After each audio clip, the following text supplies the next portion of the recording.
Hey, good morning. It's Thoughtful Friday. It is Motivated Entrepreneurs. It is, remember, the 5th of November. It is episode 619. And today we are talking something beautiful in my mind. And do you know what? I realize that this week I'm putting an awful lot of my impressions, my thoughts, my feelings across to the podcast in terms of my beliefs. And this will probably be one of the last episodes that we do for some time. Like I've got the last month all planned out here, and I don't think we're talking about anything spiritual for the next month or so.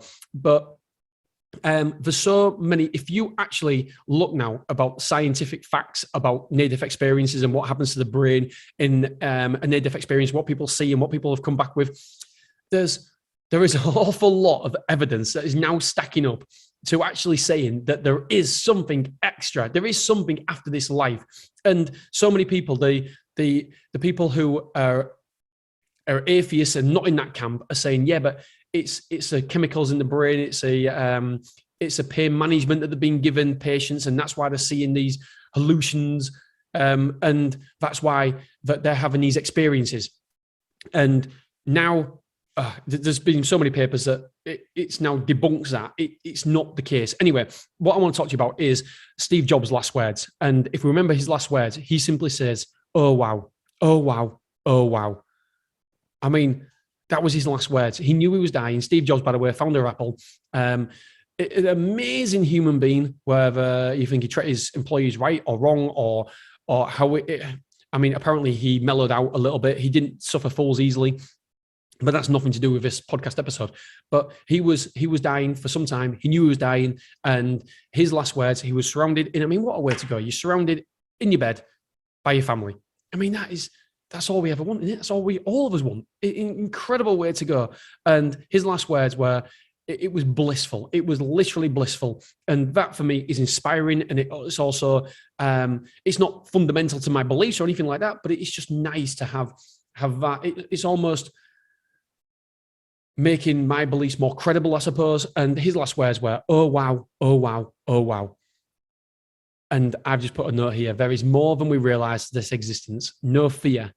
We're all here for a reason. So never, ever fear. Everything we're going through, we're supposed to be going through. We've chosen this path. We wanted to experience the path we're going down. Every single one of us is here for a reason. And do you know, bollocks to it. Somebody, I was having this discussion with somebody the other day and said, what about murderers then? What about murderers? Because I said, there's literally no judgment. There's no judgment. And what about murderers?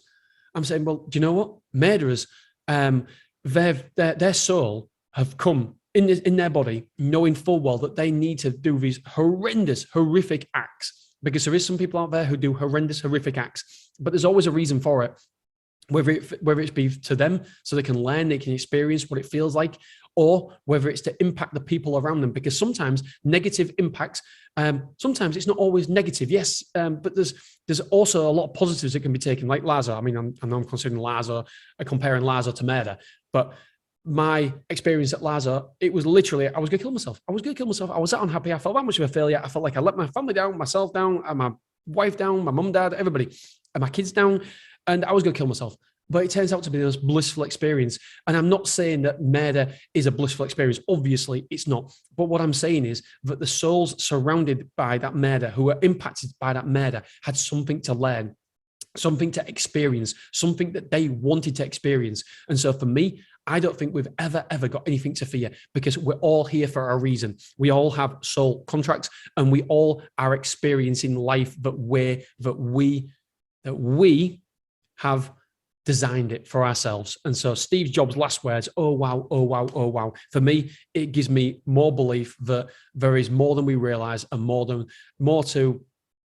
meets the eye to this existence. And it's a beautiful thing. I really genuinely do think it's a beautiful thing. And it's great because it gives me no fear. Everything that happens to me has been designed by me, by my soul. And I want to experience the good, the bad, the indifferent. Remember, you can't have the good times without the bad times, because how would you know it's good times? If it's constantly good times, then it's not really good times. It's normal times. So we need balance in our life. You need balance. You need the good times. You need the bad times. The bad times help support the good times. It's night and day. You can't have the night without the day. You can't have a day without the night.